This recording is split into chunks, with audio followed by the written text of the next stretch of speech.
cherchez une école de référence pour une double formation universitaire et professionnelle de qualité? Voici l'opportunité à ne pas rater. L'École supérieure d'administration, d'économie, de journalisme et des métiers de l'audiovisuel ESAE vous offre des programmes d'enseignement en licence et en master orientés vers l'emploi qui font d'elle une référence à travers les filières de l'administration générale et territoriale, l'administration du travail et de la sécurité sociale, droit, diplomatie et relations internationales, administration hospitalière, universitaire et intendance, journalisme et métiers de l'audiovisuel et toutes les filières des sciences de gestion. Une seule adresse, www.esae.bj. Rendez-vous dès maintenant sur nos campus ESAE Bedjromende au numéro 90 93 65 21 ou au numéro 98 98 14 00. Paracourt sur le numéro 52 46 12 12. Aboumé-Calavi au numéro 52 88 44 44. Akpata au numéro 52 88 33 33. ESAE, l'excellence a un nom.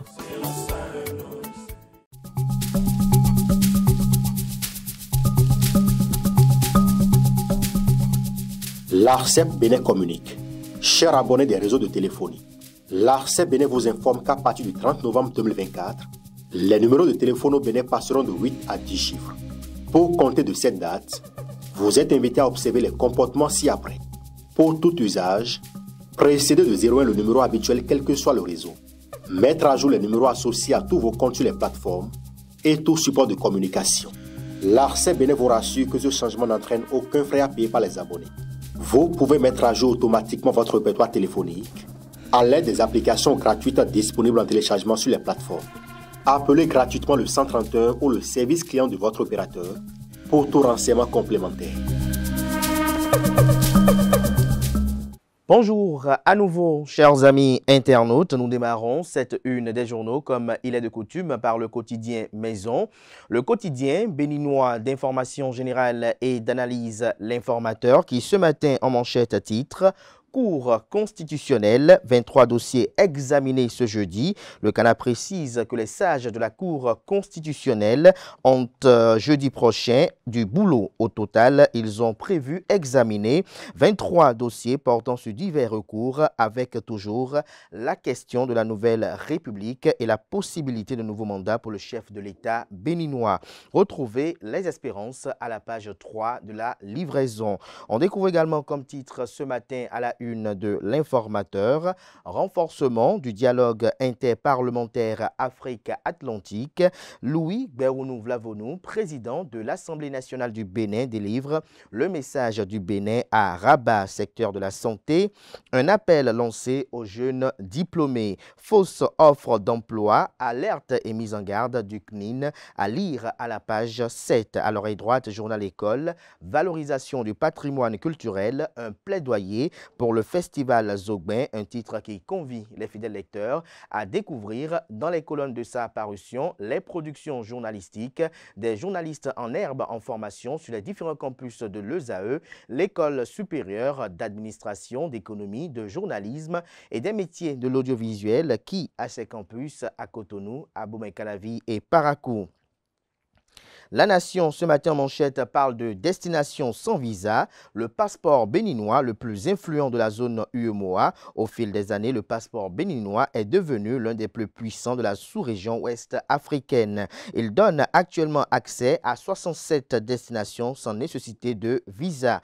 Retrouvez des détails sur cette prouesse en page 2.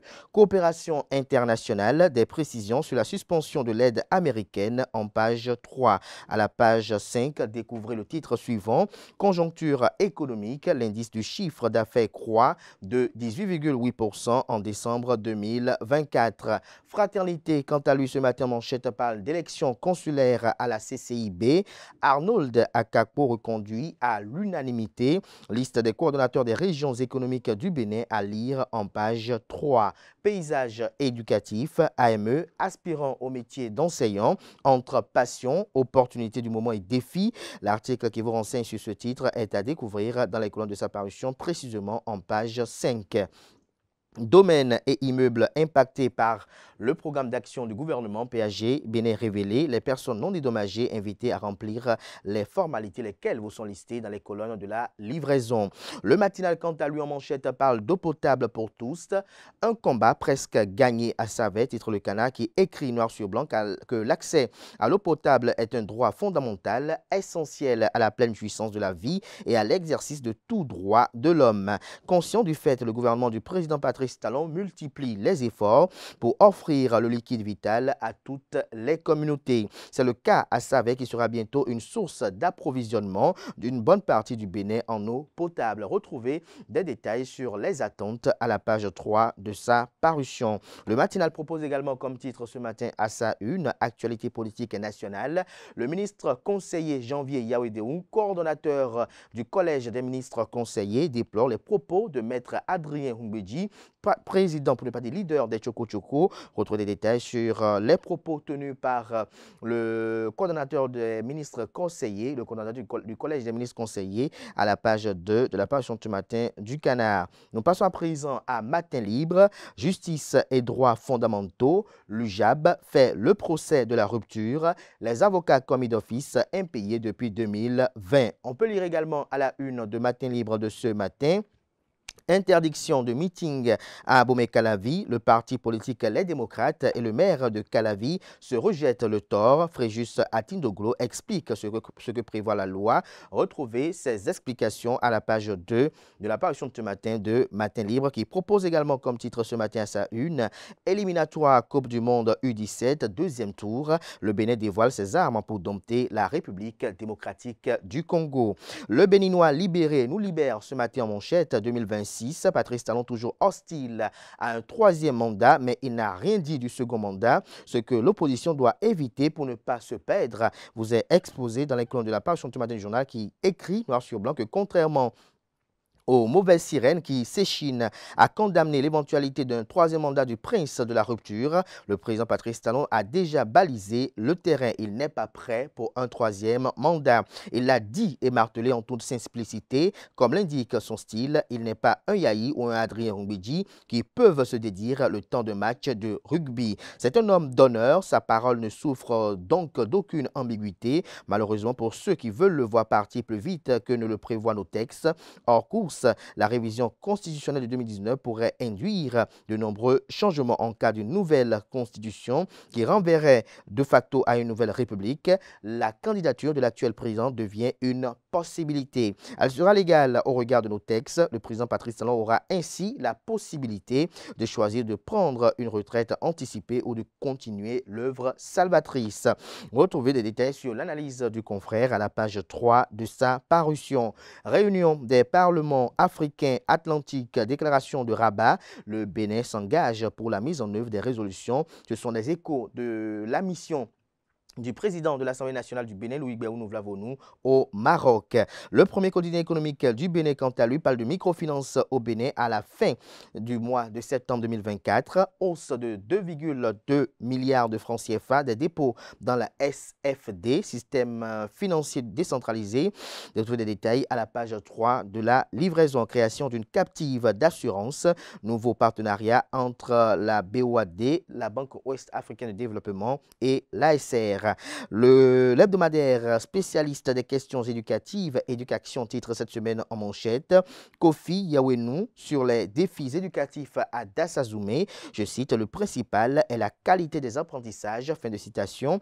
Le Canard précise que, également à sa une comme titre, que dans les collines, le SNEP Bénin redynamise ses militants. Retrouvez des détails dans les colonnes de la livraison de cette semaine. Palmarès, quant à lui, meeting avorté du parti politique Les Démocrates dans la ville d'Abomey-Calavi. Le maire Angelo Arwandino clarifie, les deux camps se rejettent le tort. Réunion des présidents des parlements des États africains atlantiques à Rabat au Maroc.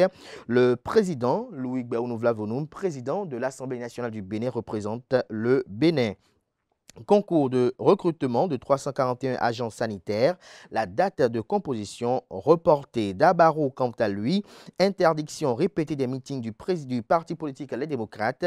Que sont devenues les assurances de Patrice Talon, se questionne le Canard qui titre et écrit en manchette que encore un nouvel échec essuyé par le parti politique de l'opposition, les démocrates, dont les meetings politiques ont été récemment interdits. Le week-end écoulé, 2 rassemblements de cette formation politique prévus à Abomey-Calavi et à Waké ont été interdits par les autorités des 2 localités. L'interdiction des rencontres est presque devenue une habitude avec ce parti de l'opposition qui peine véritablement à jouir de ses droits en matière d'animation de la vie politique, estime le confrère. Il précise également que pourtant, le chef de l'État, Patrice Talon, avait rassuré les responsables du dit parti à l'effet de changement de la donne. En illustration, une photo sur laquelle on aperçoit l'ancien président de la République, Thomas Boniaï, président du parti politique Les Démocrates, au cours d'une audience au Palais de la Marina avec l'actuel président de la République, Patrice Athanase Guillaume Talon. L'emblème du jour à présent, présidentielle de 2026 au Bénin, Janvier Yawédéo redoute l'après-Talon. On lit à présent la une de Dynamisme Info, candidature des démocrates à la présidentielle de 2026. Rechercher les profils adéquats, même s'il faudra passer à l'externe. On peut lire également à la une de Dynamisme Info de ce matin, disposition électorale exclusive sous la rupture. Attaqué, Maître Adrien Rungbeji a pourtant le mérite de poser le bon diagnostic. Polémique sans cesse suite à ses propos au lendemain du TOFA 2025, autant pour moi. Le professeur David Kofi Aza est passé depuis à autre chose, mentionne le confrère. Le chasseur info, quant à lui, 45e conseil confédéral de la Confédération des syndicats autonomes du Bénin, les résolutions sur les libertés et la qualité du dialogue social. En illustration, la photo de Anselme Amoussou. Violence faite aux filles et aux femmes au Bénin, Angela Kpeja porte la voix des victimes par 2 ouvrages. Ces ouvrages peuvent servir comme outil didactique afin de préparer les enfants à affronter les violences basées sur le genre, selon Angela Kpeja. Retrouvez l'article qui vous renseigne dans les colonnes de la page ce matin du Canard. Le routier ce matin à sa une, France, 125 millions de francs CFA volés à l'artiste malien Sidiki Diabaté lors de sa tournée. Retrouvez des détails sur les circonstances de ce fait dans les colonnes de la page ce matin du journal, précisément à la page 5 de sa livraison. Le grand mono ce matin en manchette pour finir, présentation de l'amour à l'épreuve du FA de Modeste Agbikossi à la présidence de la République. Séduit par le chef-d'œuvre, Wilfrid Elian Rungbeji, porte-parole du gouvernement et également secrétaire général adjoint du dit gouvernement, encourage le jeune écrivain. Demande de pardon au Niger pour la réouverture de la frontière. Le Bénin a-t-il grillé sa dernière cartouche? Se questionne le confrère. Sur les réseaux sociaux, ça tire à balles réelles sur Adrien Rungbeji après ses propos, rapporte le grand mono ce matin à sa une. Pour fraude à Ila Kondi, 2 douaniers poursuivis, peut-on lire à l'oreille droite. Ce sera tout pour la présentation de quelques titres parus ce jour dans la presse locale. Les quotidiens sont disponibles dans les kiosques, également accessibles en ligne pour ceux d'entre eux disposant bien évidemment de sites internet. Merci de votre attention.